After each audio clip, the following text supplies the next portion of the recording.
Republican Jim Jordan has fallen short in his first attempt to become Speaker of the House. 20 Republicans voted against the Ohio congressman.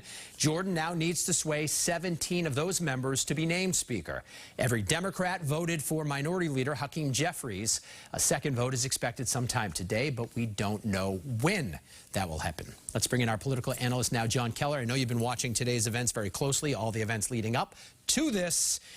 Kind of a mess. Where do we go next? Well, there are multiple scenarios being floated, David, some of which could unfold after this next vote tonight. We'll see what happens with that. But they include a power-sharing arrangement involving the chair of the Rules Committee and the Speaker pro tem, or, get this, an eventual return of the gavel to Kevin McCarthy. Now, the House has to settle this soon. Remember, the government shutdown that was averted earlier this month kicks in mid-November if they don't act.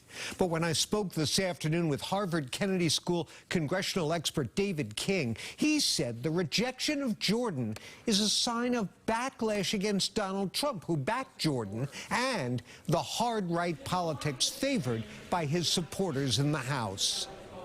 He's not going to get over the finish line, I think, because the party, at least a majority now of that party, understands they need to move on from Trump and Trumpism if they're going to hold the House and grow a majority moving forward.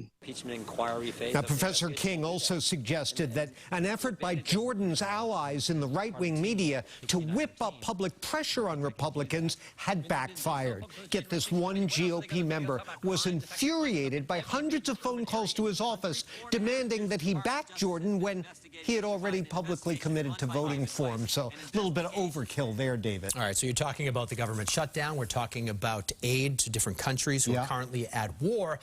But we know that everything that happens in D.C. is also some type of political maneuvering, some type of political consequence as well. So what's going to happen here moving forward? Well, look, it could factor into the election next year, although that certainly depends. I'll bet most voters are trying their best to ignore all this infighting and backstabbing. That'll be a lot harder if the government shuts down or the House has to fails to provide the aid to Ukraine or Israel. And the message of the House Republicans certainly can't continue to be, look at us, we can't organize a two-car funeral. That's not good for voter enthusiasm in your base or the all-important swing voters. Boy, and if that vote doesn't go for Jordan, who knows how long this will go on. Amen. All right. Thank you so much, John, as always. Appreciate it. Paula, over to you. John?